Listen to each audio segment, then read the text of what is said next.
বিস্তীর্ণ ফসলের মাঠে এক টুকরো বাগান, গাছে গাছে ঝুলছে জনপ্রিয় বিদেশি ফল ড্রাগন। ফুল ও কাঁচা পাকা ফলে লাল সবুজের সমারোহ বাগানটিতে। সারিবদ্ধ গাছে ঝুলে থাকা এই ফুল ফল ছড়িয়েছে নান্দনিক সৌন্দর্য।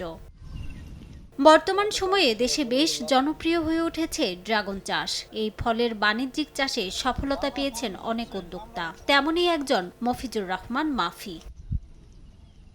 গত বছর ৩.৫ একর জমিতে ৪০,০০০ ড্রাগনের চারা রোপণ করেন তিনি।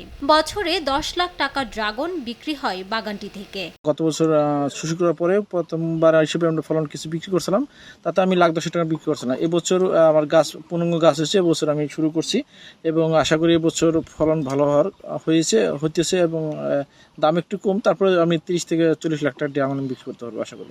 নগদের কাছে সব গ্রাহকই প্রিয়, তাই তো সারা দেশে ক্যাশ আউট চার্জ সবচেয়ে কম। ড্রাগন চাষ করে স্বাবলম্বী হয়েছেন মাফি, পাশাপাশি এলাকার অনেকেরই কর্মসংস্থান হয়েছে এই বাগানে। ড্রাগন চাষে কৃষকদের সব ধরনের পরামর্শ দেওয়া হচ্ছে বলে জানান স্থানীয় কৃষি কর্মকর্তা। ড্রাগন ফল আমাদের দেশে তুলনামূলক নতুন হওয়াতে ড্রাগন ফলের বাগান সৃজন, এর অসময়ে ফল ধারণ, এর ফলন বৃদ্ধি প্রভৃতি বিষয়ে কৃষি বিভাগ মাফি এবং তার মতো আরও যারা তরুণ উদ্যোক্তা তাদের জন্য কৃষি বিভাগ কাজ করে যাচ্ছে। ফরিদপুরে চলতি বছর ১০ হেক্টর জমিতে ড্রাগন আবাদ হয়েছে। সময় সংবাদ, ফরিদপুর।